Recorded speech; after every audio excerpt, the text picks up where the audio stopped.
Selamat hari Minggu yang diberkati. Seperti biasa katakan bersama saya orang yang paling disayang sama Tuhan. Saya orang yang dibenarkan karena iman dalam Kristus Yesus. Bilang sama kiri kanan depan belakang kamu juga. Amin. Waktu begitu cepat berlalu, kita sudah masuk bulan Desember. Udah ada pohon Natal, sebentar lagi kita merayakan Natal. Pastikan 16 Desember 2023 Istora Senayan, saudara hadir di sana. Bawa keluarga, bawa teman di kantor, teman, tetangga semua, bawa biar mereka bisa merasakan kasih karunia kebaikan Tuhan yang selama ini saudara dan saya rasakan. Amin. Saya ucap diberkati Tuhan. Amin. Kita akan firman Tuhan dari Yesaya pasal 40 ayat 30 sampai dengan 31. Orang-orang muda menjadi lelah dan lesu dan teruna-teruna jatuh tersandung. Tetapi orang-orang yang menanti-nantikan Tuhan mendapat kekuatan baru. Mereka seumpama Raja Wali yang naik terbang dengan kekuatan sayapnya. Mereka berlari dan tidak menjadi lesu. Mereka berjalan dan tidak menjadi lelah. Orang-orang muda menjadi lelah dan lesu dan teruna-teruna jatuh tersandung. Ini berbicara tentang orang-orang dunia. Tetapi orang-orang yang menanti-nantikan Tuhan mendapat kekuatan baru. Kata menanti-nantikan di sini terjemahan dalam bahasa aslinya Ibraninya adalah kafah yang artinya to wait, hope, menantikan, berharap. Orang yang menanti-nantikan Tuhan, orang yang berharap sama Tuhan. Sama seperti yang saudara lakukan hari ini, datang ke gereja, menantikan Tuhan, berharap sama Tuhan. Ada janji Tuhan buat orang-orang yang menanti-nantikan dan berharap sama Tuhan. Alkitab berkata, akan mendapat kekuatan baru. Kekuatannya diubahkan dari kekuatan manusia, human strength, menjadi kekuatan ilahi, divine strength. Kekuatanmu diubahkan. Saudara seperti memiliki sayap. Karena saudara digambarkan seperti Raja Wali yang naik terbang dengan kekuatan sayapnya. Tanpa saudara sadari, saudara seperti memiliki sayap. Saudara berlari, tidak menjadi lelah. Saudara berjalan, tidak menjadi lesu.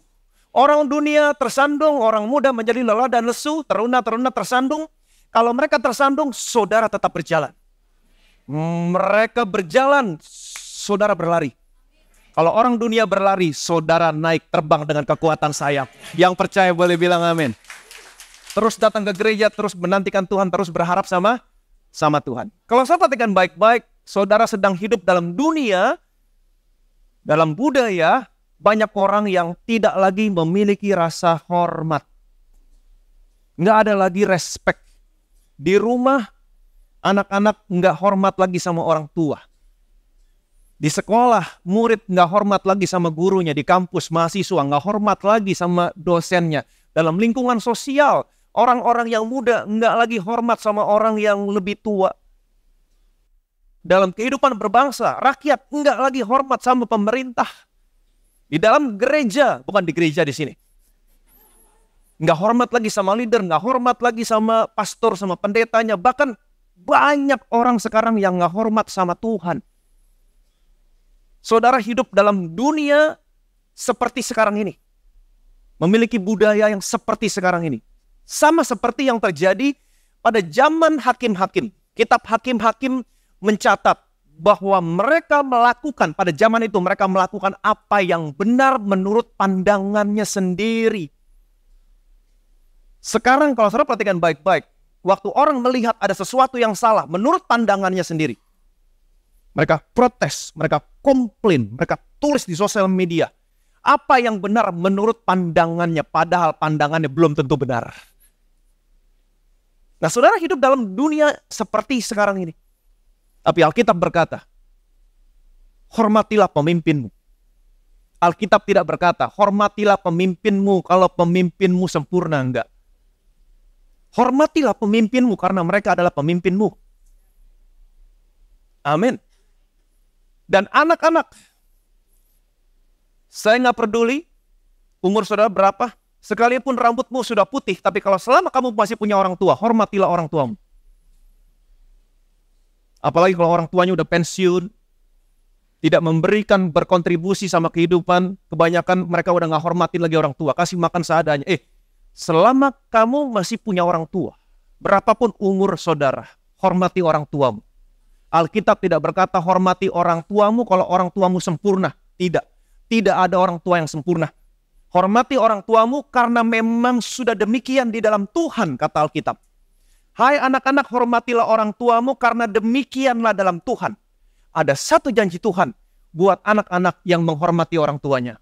Umurmu panjang dan kamu berbahagia di bumi. Yang percaya boleh bilang amin. Amin.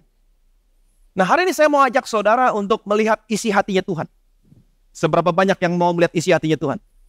Amin. Kita akan melihat perumpamaan yang Yesus katakan dalam Lukas pasal 15 tentang seorang anak yang hilang. Saya percaya perumpamaan ini udah gak asing lagi buat saudara. Tapi saya mau mengajak saudara melihat lebih dalam lagi. Lebih detail lagi. Latar belakang background Yesus mengatakan perumpamaan tentang anak yang hilang.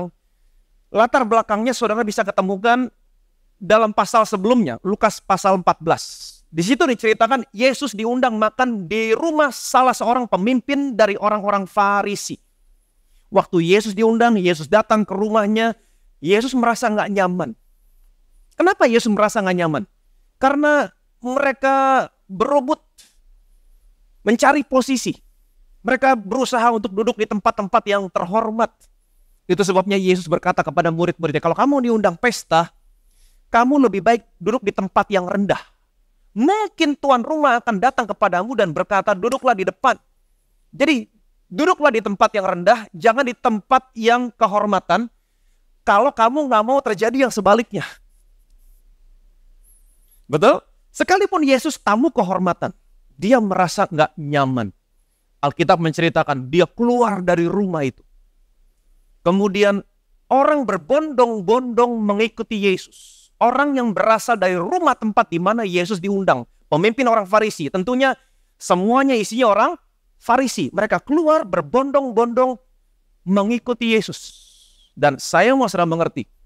Tidak semua orang yang mengikuti Yesus menghormati Yesus. Beberapa hanya ingin mencontoh Yesus. Beberapa hanya ingin mencari-cari kesalahan Yesus. Kemudian Yesus berpaling kepada orang yang mengikuti dia. Orang yang berasal dari rumah tempat di mana Yesus diundang, orang-orang Farisi. Dan Yesus berkata begini. Perhatikan baik-baik. Pada suatu kali banyak orang berduyun-duyun mengikuti Yesus dalam perjalanannya. Sambil berpaling ia berkata kepada mereka, jikalau seorang datang kepadaku dan ia tidak membenci bapaknya, ibunya, istrinya, anak-anaknya, saudara-saudaranya laki-laki atau perempuan, bahkan nyawanya sendiri, ia tidak dapat menjadi muridku. Pada satu kali banyak orang berbondong-bondong mengikuti Yesus dalam perjalanannya. Siapakah mereka? Lihat pasal sebelumnya. Betul? Yesus baru saja diundang makan di rumah salah seorang pemimpin dari orang Farisi. Yesus nggak nyaman, Yesus keluar dari rumah itu. Orang banyak. Siapakah mereka? Orang yang berasal dari rumah tempat di mana Yesus diundang. Orang Farisi. Yesus keluar, mereka juga keluar. Mengikuti Yesus.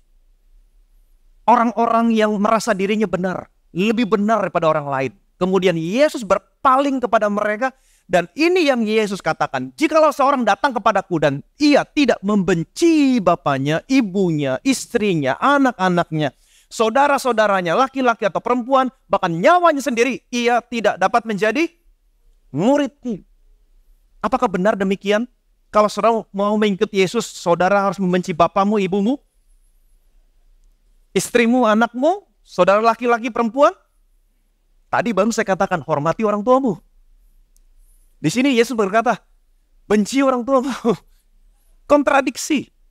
Lihat konteks. Selalu lihat konteks. Betul?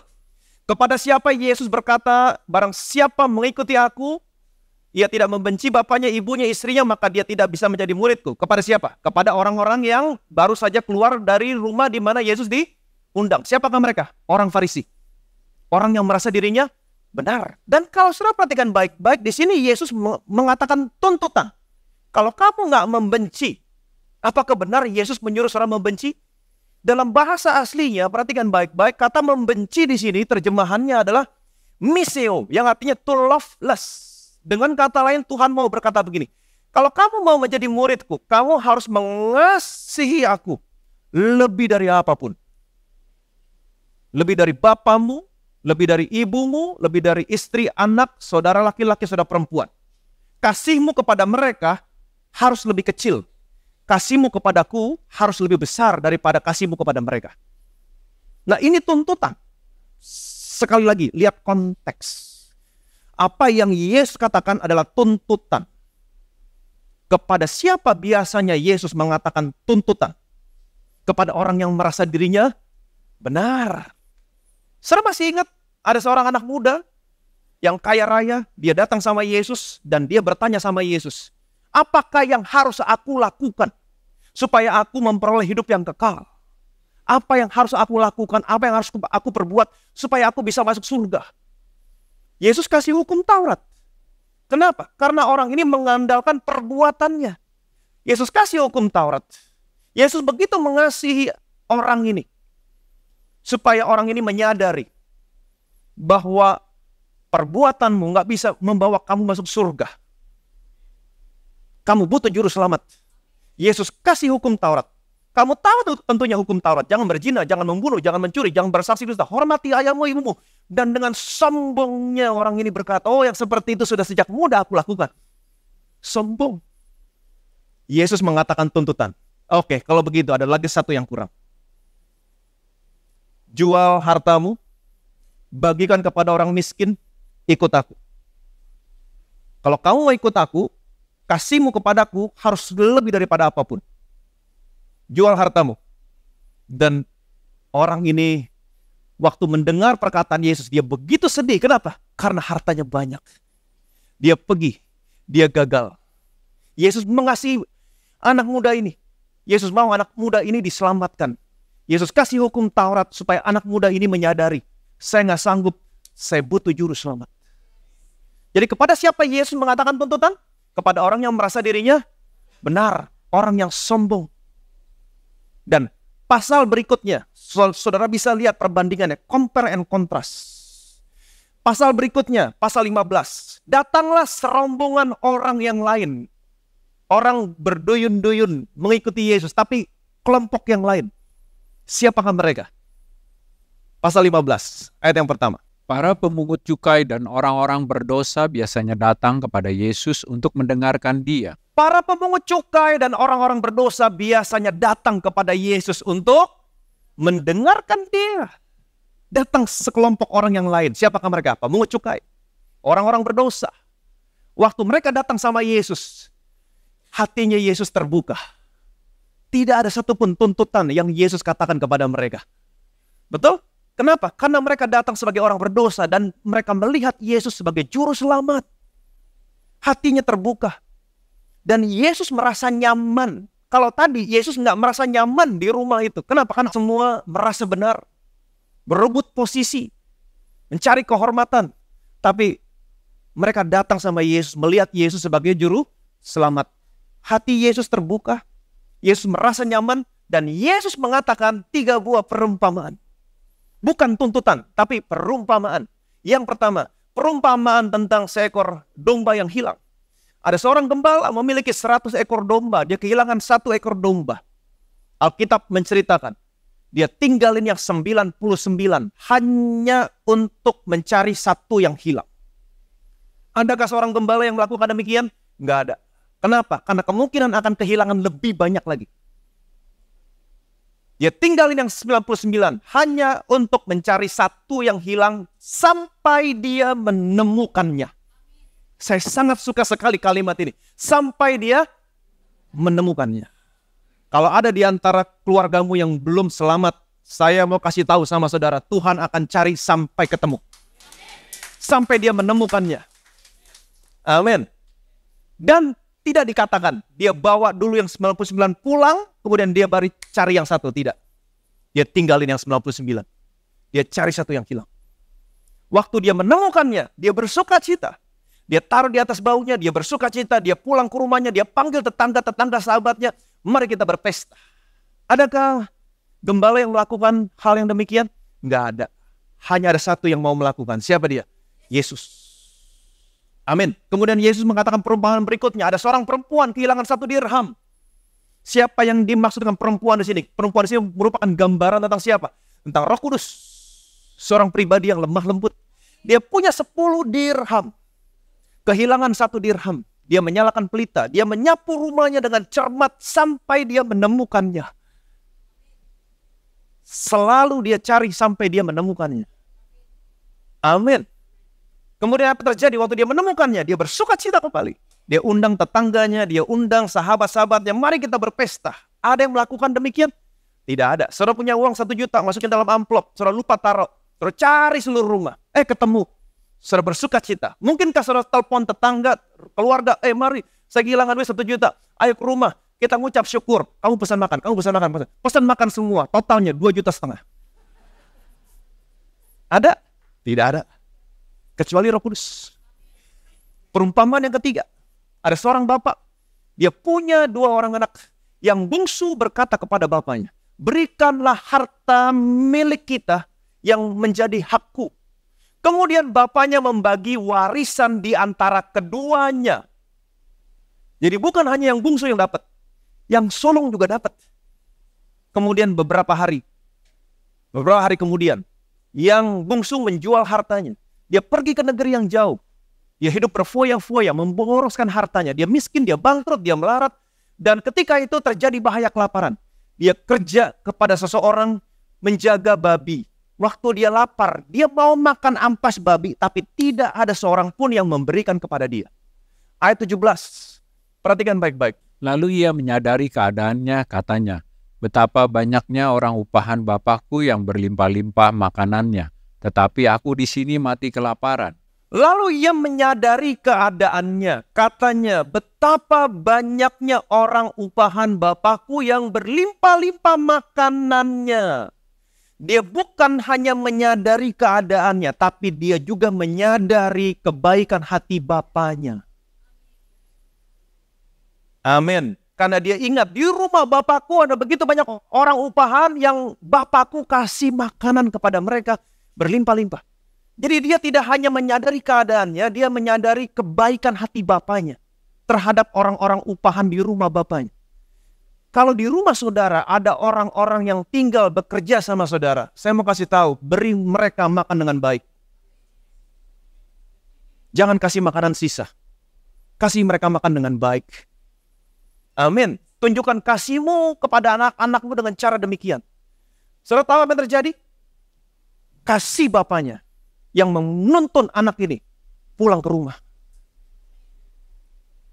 Amin. Ayat 18. 19. Aku akan bangkit dan pergi kepada bapakku dan berkata kepadanya, Bapa, aku telah berdosa terhadap sorga dan terhadap Bapa. Aku tidak layak lagi disebut anak Bapa. Jadikanlah aku sebagai salah seorang upahan Bapa. Waktu anak ini merasa nggak berguna, merasa bersalah sama bapaknya. Dia berencana mau berkata kepada bapaknya, Bapa, aku telah berdosa terhadap sorga dan terhadap Bapa. Aku tidak layak lagi disebut anak Bapa. Jadikan aku sebagai salah seorang upahan Bapa. Apakah bapaknya mengaksep pemikiran anak ini? Ayat yang ke-20. Maka bangkitlah ia dan pergi kepada bapaknya. Ketika ia masih jauh, ayahnya telah melihatnya, lalu tergeraklah hatinya oleh belas kasihan. Ayahnya itu berlari mendapatkan dia, lalu merangkul dan mencium dia. Anaknya bangkit, pergi kepada bapaknya. Ketika ia masih jauh, ketika anaknya masih jauh, ayahnya telah melihatnya. Nggak mungkin waktu anaknya masih jauh, bapaknya sudah melihat. Kecuali setiap hari, bapaknya selalu melihat kepada kejauhan, menantikan kapan anaknya pulang. Tuhan selalu menantikan saudara kapan pulang. Amin. Lalu tergeraklah hatinya oleh belas kasihan. Ayah itu berlari. Perhatikan baik-baik. Mendapatkan dia, merangkul dan mencium dia. Mencium di sini bukan hanya mencium sekali, tapi berkali-kali. Repeated kiss. Amin. Ayat 21, 22. Kata anak itu kepadanya, Bapa, aku telah berdosa terhadap sorga dan terhadap Bapa. Aku tidak layak lagi disebut anak Bapa. Tetapi ayah itu berkata kepada hamba-hambanya, lekaslah bawa kemari jubah yang terbaik, pakaikanlah itu kepadanya dan kenakanlah cincin pada jarinya dan sepatu pada kakinya. Anak itu berkata kepada bapaknya seperti yang sudah ada dalam pikirannya sebelum anak ini pulang. Bapa, aku telah berdosa terhadap surga, terhadap Bapa. Aku tidak layak disebut anak Bapa. Belum selesai kalimatnya. Jadikanlah aku salah seorang upahan. Stop. Apa respon bapaknya? Bapaknya berkata kepada hambanya, lekas bawa kemari jubah yang terbaik, pakaikan kepadanya, kenakan cincin pada jarinya dan sepatu pada kakinya. Ambil jubah, kenakan cincin, pakaikan sandal. Di dalam perjanjian lama, waktu Musa berdiri di hadapan Allah, Allah berkata kepada Musa, lepaskan kasutmu. Karena tempat di mana kamu berdiri adalah kudus. Waktu Yosua berdiri di hadapan malaikat Tuhan, sama malaikat Tuhan berkata, lepaskan kasutmu karena tempat di mana kau berdiri adalah kudus. Tapi dalam perjanjian baru, waktu anaknya pulang, pakaikan kasut. Kenapa? Karena anakku layak berdiri di hadapanku. Yang percaya boleh bilang amin. Anakku layak berdiri di hadapanku. Amin. Ayat yang ke-23. Dan ambillah anak lembu tambun itu, sembelilah dia dan marilah kita makan dan bersuka cita. Ambillah anak lembu tambun itu, sembelilah. Marilah kita makan dan bersuka cita. Bapaknya kemudian menunjukkan, kenapa kamu layak berdiri di hadapanku. Kenapa kamu layak pakai jubah yang terbaik. Kenapa kamu layak pakai cincin. Kemudian diambil lembu tambun, sembelihlah. Kita akan makan dan bersuka cita. Bapaknya menunjukkan harga yang harus dibayar untuk menebus kamu. Harganya apa? Anaknya. Mahal. Amin. Ayat yang ke-24. Sebab anakku ini telah mati dan menjadi hidup kembali, maka mulailah mereka bersukaria. Sebab anakku ini telah mati dan menjadi hidup kembali. Anakku ini telah mati. Kapan anak ini dikatakan telah mati? Waktu anak ini pergi meninggalkan rumah bapaknya. Anakku telah mati. Anak ini dikatakan mati waktu anak ini meninggalkan rumah bapaknya. Banyak orang Kristen yang tinggalin gereja, nggak pernah berdoa, nggak pernah baca Alkitab. Nggak ada relationship, putus. Mereka hidup, mereka bergerak, jantung mereka berdetak. Tapi sesungguhnya secara spiritual, mereka mati. Dan anakku menjadi hidup kembali. Kapan anak ini dikatakan hidup kembali? Waktu dia pulang ke rumah bapaknya. Amin. Ada lembu tambun yang dipotong. Yesus telah membuka jalan yang baru, yang hidup. Jalan yang baru, yang hidup. Amin. Itu sebabnya miliki keberanian. Menghampiri takhta kasih karunia. Semakin kamu datang, semakin hidup, semakin sehat, semakin diberkati Tuhan. Yang percaya boleh bilang amin. Amin. Bilang sama kiri kanan, miliki keberanian datang. Terus datang.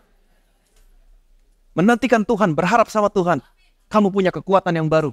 Seumpama Raja Wali yang naik terbang dengan kekuatan sayapnya. Kamu berlari, tidak menjadi letih lesu. Amin. Dan saudara tahu cerita berikutnya. Anaknya yang sulung pulang. Betul? Dia dengar nyanyian, dia dengar tarian, dia dengar seruling, dia panggil hambanya. Apa yang terjadi? Adikmu telah pulang. Bapakmu menyembelih lembu tambun karena dia mendapatkan dengan sehat. Ada kata sehat di sini. Kalau saudara pulang ke rumah Tuhan, saudara bukan hanya hidup, hidupmu sehat. Amin. Kemudian ayat yang ke-28. Perhatikan baik-baik. Maka marahlah anak sulung itu dan ia tidak mau masuk. Lalu ayahnya keluar dan berbicara dengan dia. Lalu marahlah anak sulung itu dan ia tidak mau masuk. Marah, dia marah. Ini kata marah yang pertama kali muncul dalam cerita ini. Sebelum-sebelumnya saudara tidak menemukan kata marah. Seharusnya bapaknya marah. Betul? Karena harta bapaknya dihabisin. Dan sekarang anak ini pulang miskin. Habis. Harusnya bapaknya marah. Tapi tidak dikatakan bapaknya marah. Justru bapaknya tergerak hatinya oleh belas kasihan. Dicium, dirangkul, dikasih jubah, dikasih cincin, dipotongin lembu tambun, dan dibikin pesta. Bapaknya nggak marah. Siapa yang marah? Anaknya yang sulung yang marah. Bapaknya nggak marah. Sekarang banyak orang Kristen yang mendapatkan kesan Allah marah. Kenapa? Karena kalau pendeta khotbahnya marah-marah. Itu sebabnya orang Kristen mendapat kesan, oh Tuhan marah, Tuhan murka. Tuhan gak pernah marah. Amin. Anaknya marah, gak mau masuk. Jadi di luar anaknya teriak-teriak. Betul? Bertahun-tahun aku melayani Bapak. Aku belum pernah melanggar perintah Bapak. Perhatikan baik-baik. Dia selalu berkata aku. Bertahun-tahun aku melayani Bapak. Bertahun-tahun aku gak pernah melanggar perintah Bapak. Tetapi kepadaku Selalu aku. Tapi kepadaku tidak pernah Bapa memberikan seekor kambing untuk bersuka cita bersama teman-temanku. Tapi anak Bapa yang baru saja memboroskan harta Bapa dengan pelacur-pelacur, Bapa potong lembu. Dia marah. Jadi anak ini hanya fokus kepada dirinya sendiri. Aku melayani kamu, aku gak pernah melanggar perintah kamu. Tapi kepadaku, aku. Tapi anak Bapa yang baru saja pulang, dia bukan hanya fokus kepada dirinya, tapi dia merasa dirinya benar, merasa dirinya baik, dan dia mulai membandingkan dirinya dengan orang lain. Dia merasa dirinya lebih baik. Bagaimana mungkin saya melayani Bapak, saya gak pernah melanggar perintah Bapak, kambing aja Bapak gak pernah kasih, ya anak Bapak yang baru berdosa, lembu. Dipotong. Kemudian bapaknya keluar dan berbicara dengan dia. Ayat 31. Kata ayahnya kepadanya, "Anakku, engkau selalu ada bersama-sama dengan aku dan segala kepunyaanku adalah kepunyaanmu." Anakku, engkau selalu ada bersama-sama dengan aku. Kepunyaanmu, kepunyaanku. Bagaimana mungkin kau berkata anak kambing gak pernah aku kasih? Jadi anak yang sulung gak pernah menyadari kebaikan hati bapaknya yang sudah dia terima. Ingat, warisan bukan hanya diberikan kepada yang bungsu, tapi dia juga terima. Tapi kenapa dia tidak pernah menyadari kebaikan bapaknya yang selama ini dia terima? Nah, yang sulung ini menggambarkan orang yang hidupnya di bawah hukum Taurat. Hukum Taurat membuat saudara fokus kepada dirimu sendiri. Dan membuat kamu merasa lebih benar daripada orang lain. Dan saudara akan marah, waktu saudara hidup di bawah hukum Taurat, saudara akan marah ketika melihat orang lain diberkati lebih daripada saudara, padahal apa yang dia lakukan tidak lebih daripada apa yang saudara lakukan. Bagaimana mungkin dia seperti itu, saya seperti ini? Bagaimana mungkin saya cuma dapat ini, dia dapat itu? Marah. Padahal ada begitu banyak berkat yang sudah Tuhan kasih sama saudara. Tapi saudara nggak pernah menyadari. Karena saudara sibuk fokus kepada dirimu sendiri, merasa lebih benar, dan sibuk membandingkan dirimu dengan orang lain. Kamu nggak nyadar ya? Steak yang kamu makan di meja setiap hari, itu dari lembu tambun yang Bapak potong dari kandang Bapak juga. Kambing yang kamu makan setiap hari di atas meja, itu juga kambing dari kandang Bapak yang Bapak potong setiap hari. Bagaimana kamu berkata bahwa anak kambing pun gak pernah kamu makan? Jadi orang ini gak pernah menyadari kebaikan hati Bapaknya. Kenapa orang Kristen komplain sekalipun dia diberkati? Kenapa? Karena merasa lebih benar daripada orang lain. Bagaimana mungkin dia seperti itu, saya seperti ini? Dia dapat itu, sedangkan saya hanya dapat seperti ini. Mereka gak pernah melihat berkat Tuhan yang ada, yang Tuhan berikan dalam hidup mereka. Saudara butuh membuka mata lebih lagi untuk bisa melihat kebaikan Tuhan yang sudah Tuhan berikan dalam hidupmu. Padahal ada begitu banyak orang, waktu dia melihat saudara, sesungguhnya orang itu ingin ada dalam posisi saudara. Bagaimana mungkin dia naik Mercy, saya masih naik Honda. Padahal ada begitu banyak orang yang naik motor, waktu lihat saudara naik Honda, pengen gue punya Honda. Ada begitu banyak orang yang gak bisa makan enak. Saudara bisa makan enak. Ada banyak orang yang melihat saudara, kalau gue seperti dia bisa makan enak, bisa menikmati hidup. Saudara butuh membuka mata lebih lebar lagi untuk melihat semua berkat Tuhan yang sudah kamu terima. Mengucap syukurlah. Tuhan baik. Amin. Engkau bersama-sama dengan aku. Kepunyaanku, kepunyaan. Amin. Nikmati apa yang ada yang Tuhan berikan sama saudara. Dan mengucap syukurlah. Mereka berpesta, mereka bersuka cita. Betul? Dan apa yang terjadi? Anak ini diubahkan. Nah, inilah cerita tentang anak durhaka. Ini anak durhaka nih. Kenapa? Karena dia minta warisan sama bapaknya sebelum bapaknya mati. Artinya apa? Dia menganggap bapaknya udah gak ada. Kasih saya warisan. Saya anggap kamu udah gak ada. Ini anak durhaka. Inilah cerita tentang anak durhaka dalam perjanjian baru. Saudara pernah baca cerita tentang anak durhaka dalam perjanjian lama? Pernah? Enggak pernah. Saudara mau tahu cerita anak durhaka dalam perjanjian lama? Perhatikan baik-baik.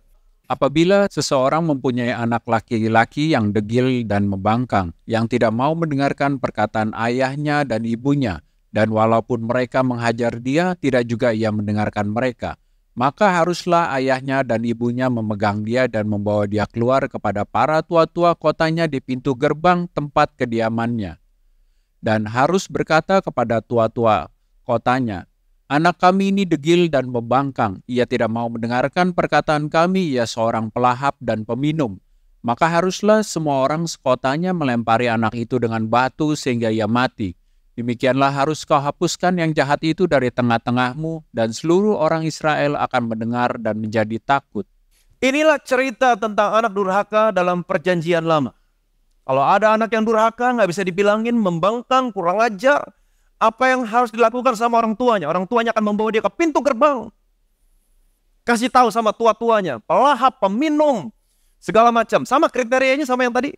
Sama, pelahap, peminum. Durhaka. Anaknya harus dibawa ke pintu gerbang, dan orang sekota loh, harus melempari dia dengan batu sampai mati. Semua orang Israel waktu mendengar ini menjadi takut. Inilah cerita tentang anak durhaka dalam perjanjian lama. Di mana bedanya sama anak durhaka dalam perjanjian baru? Di mana bedanya? Perhatikan baik-baik. Yang pertama, anak durhaka dalam perjanjian lama, dia menerima apa yang layak dia terima. Anak durhaka dalam perjanjian baru, dia tidak menerima apa yang layak dia terima. Seharusnya dia dibawa ke pintu gerbang, bapaknya panggil orang sekota, lempari dia dengan batu. Betul? Dia kurang ajar sama saya, dia minta warisan sebelum saya mati, dia sama aja nyumpahin saya mati, sekarang dia pulang, hartanya habis, miskin, bangkrut, melarat, pelahap, peminum, lempari dengan batu. Tapi tidak, bapaknya tergerak oleh belas kasihan. Dia tidak menerima apa yang layak dia terima. Yang kedua, perhatikan baik-baik. Durhaka dalam perjanjian lama, dia dibawa ke pintu gerbang, dia dihujani dengan penghukuman. Orang sekota harus melempari dengan batu. Betul? Sedangkan anak durhaka dalam perjanjian baru, dia dihujani dengan kasih. Pelukan, ciuman, jubah yang terbaik, cincin, kasut, lembut ampun. Yang ketiga, anak durhaka dalam perjanjian lama berakhir dengan penderitaan, kesedihan, dan kematian.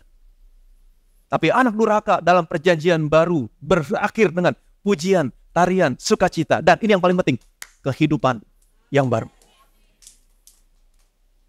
Amin. Hukum Taurat mematikan. Kasih karunia memberikan kehidupan. Amin. Saya mau sudah mengerti, Allah dalam perjanjian lama adalah Allah yang sama dalam perjanjian baru. Betul? Allah dalam perjanjian lama adalah Allah yang sama dalam perjanjian baru. Bukan Allah yang berbeda. Allah yang sama. Kalau saudara pelajari perjanjian baru, di dalam perjanjian baru Allah berperkara dengan tangannya yang menghukum. Seringkali Allah berperkara dengan tangan yang menghukum. Tapi dalam perjanjian baru Allah berperkara dengan hatinya yang penuh kasih. Segala sesuatu telah berubah. Kenapa? Karena ada seorang anak yang begitu taat sama bapaknya. Ada seorang anak yang tidak pernah membangkang. Kalau boleh cawan ini berlalu, biarlah berlalu, tapi bukan kehendakku, tapi kehendakku. Sekalipun anaknya harus melalui penderitaan, anaknya gak pernah membangkang. Dia taat. Anaknya begitu berkenan kepada bapaknya, sampai-sampai bapaknya berkata, inilah anak yang kukasih, kepadanya lah aku berkenan. Apa yang dilakukan anak ini? Anak ini datang ke dalam dunia ini, menggantikan posisi saudara, posisi saya. Dia menanggung semua dosamu. Dia yang tidak berdosa telah dibuat menjadi dosa karena kita. Amin. Dia bukan hanya menanggung dosamu, tapi dia tanggung semua penghukuman yang seharusnya menjadi bagian saudara. Amin. Dia menjadi terkutuk, dia tuai semua kutuk, dia tanggung semua penghukuman dalam murka yang meluap. Allah menghukum semua dosamu di tubuhnya. Dan anaknya berteriak, Allahku, Allahku, mengapa engkau meninggalkan aku? Dia gantikan posisimu supaya hari ini saudara dan saya bisa menjadi anak-anak Bapa di surga, di mana hanya kasih karunia kebaikan Tuhan yang boleh dinyatakan dalam hidup. Nggak ada lagi penghukuman. Amin. Jadi beginilah gambaran gereja seharusnya hari ini. Menjadi rumah di mana tidak lagi ada penghukuman, tapi menjadi rumah ketika orang datang hanya kasih Tuhan dinyatakan. Amin. Dan puji Tuhan hari ini Bethesda berusia 6 tahun. Amin. Kita merayakan, bukan merayakan gereja ini, tapi kita merayakan kasih karunia Tuhan. Merayakan kebaikan selama 6 tahun. The House of Grace. Dan biarlah Bethesda Church tetap menjadi the House of Grace. Konsisten seperti yang digambarkan. Setiap ada anak yang hilang kembali ke rumah. Bukan penghukuman, bukan batu, tapi kasih Tuhan yang dinyatakan kepada mereka. Pelukan, ciuman, memberitahukan siapa identitas mereka. Jubah yang terbaik, the robe of righteousness. Identitas Tuhan Yesus sendiri yang diberikan kepadamu. Kasih cincin, kasih kuasa. Barang siapa menerimanya diberikan kuasa menjadi anak-anak Allah. Dikasih kasut, kamu layak berdiri di hadapanku. Ada lembut tambun. Ada seorang yang telah mengorbankan. Sehingga hari ini Allah tidak lagi berperkara sama saudara dengan kekuatan tangan yang menghukum. Hari ini Tuhan berperkara sama saudara dengan hatinya yang penuh kasih. Amin. Biarlah rumah ini selalu menjadi rumah kasih karunia. Dan hasilnya akan ada pujian, akan ada tarian. Dan ini goalnya, ada kehidupan yang baru. Hidup orang diubahkan. Dan saudara yang sudah lama di tempat ini, jangan menjadi anak sulung yang suka marah-marah. Tuhan marah sama kamu, tahu gak? Tuhan, no. Kita harus merepresentasikan Tuhan dengan benar. Kalau Tuhan gak marah, jangan kebiasaan sok marah. Kasih tahu kasih Tuhan. Oh, nanti kalau saya kasih tahu kasih Tuhan, nanti dia hidup seenak-enaknya. Nah, kalau kamu menghukum, lihat, berakhir dengan penderitaan, kematian. Tapi kalau kamu menyatakan kasih Tuhan, lihat resultnya, hasilnya. Tarian, pujian, kehidupan yang baru. Amin. 6 tahun kita merayakan. Bukan kita merayakan fisik gereja ini, tapi kita merayakan kasih karunia Tuhan. Yang kita lihat selama 6 tahun ini kebaikan Tuhan dalam keluargamu, dalam kehidupanmu, dalam bisnismu. Buka matamu lebih lebar lagi. Buka. Lihat semua kebaikan Tuhan, kasih karunia Tuhan yang kamu alami selama 6 tahun ini. Dan mengucap syukurlah. Berikan kemuliaan dan meriah bagi nama Yesus. Mari jemaatku yang dikasihi Tuhan, kita bangkit berdiri.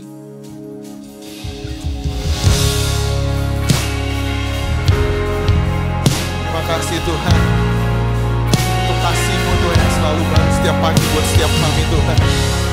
Kasih-Mu yang tiada duanya Tuhan buat setiap kami Tuhan. Terima kasih Tuhan.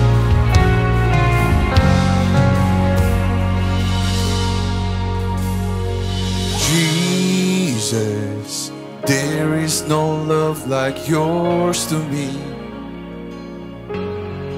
Time after time, you have always been good to me. The mountains may move, the hills may be shaken, but your love and faithfulness stands firm forever. Oh Jesus, there is no love like yours to me. So I run to you wherever I go. You are the reason that I'll never fall. My heart may fail, stumble again, but your love surrounds me again and again. Surrounds me, your love surrounds me, your love surrounds me.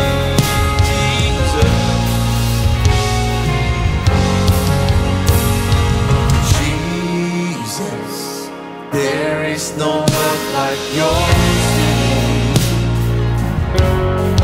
Time after time, you have always been good to me. So I run to you wherever I go. You are the reason that I never fall. My heart may fail, stumble again, but your love surrounds me again and again. So I run to you wherever I go. You are the reason that I never fall. My heart may fail, I stumbled again, but your love surrounds me again and again. Love surrounds me.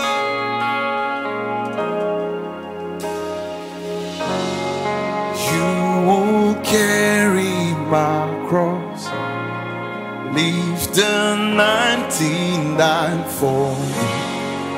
In your love and mercy, I won't be forsaken. You will carry my cross, leave the 99 for me. In your love and mercy, I won't be forsaken.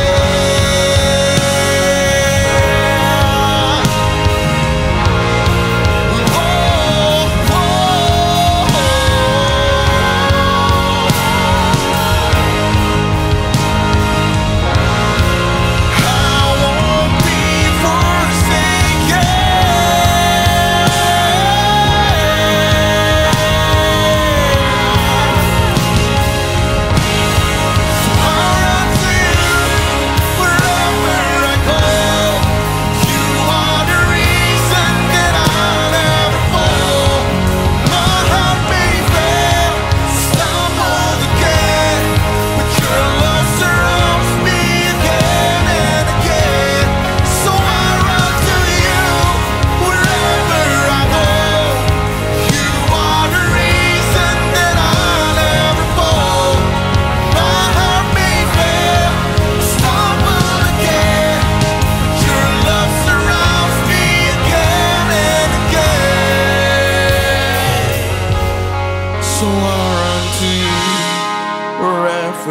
go.